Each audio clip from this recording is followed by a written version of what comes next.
Hi, I had an ectopic pregnancy a year ago, and we're gonna have a little education session for those who need it. I'm tired of uneducated people just telling me that I had an abortion and took the easy way out. I also don't know why they demonize the word abortion.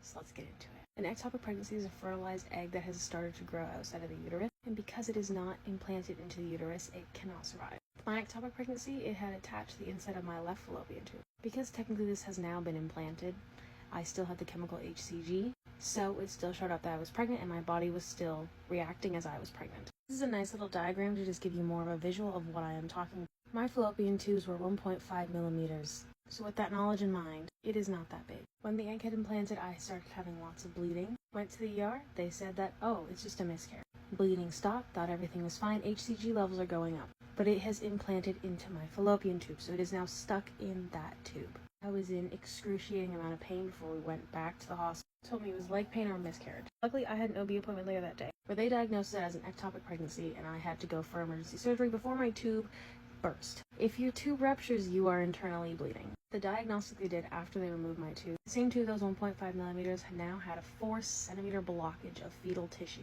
I say fetal tissue because it was not a fetus. The egg was not growing into a baby.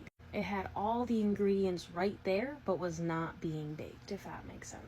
That blockage was continuing to grow and grow, collecting all this fetal tissue, until it eventually would have ruptured and I would have started bleeding internally. Luckily, it was caught when it was, in perfect timing. I had a laparoscopic surgery done that same day, just an hour or two later, from the initial ultrasound. I feel like knowledge on an ectopic pregnancy is really limited, because when I went through it, really no one else had gone through something similar or knew much about it. And I had a lot of people block me, unfollow me, tell me that I had just had an abortion and that I killed my baby and all that. While I'm healing from the fact of, oh, 24 hours ago I thought I was growing a healthy baby, to now that I actually had a ticking time bomb stuck in my fallopian tube and would have died, leaving my husband and a live son behind.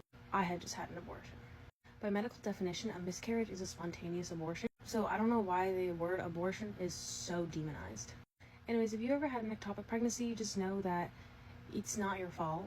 You did not have an abortion. You did not kill your baby. I'm not saying it is wrong to have an abortion. I am not in your shoes, so I can't make the same decision that you would have made. But I do believe that everyone deserves support no matter what they're going through. I just wish people would educate themselves and know what they're talking about before they make said comments on a topic that they clearly know nothing about. Anyways, I just keep yapping on and on and on. I'm sorry about that. But yeah.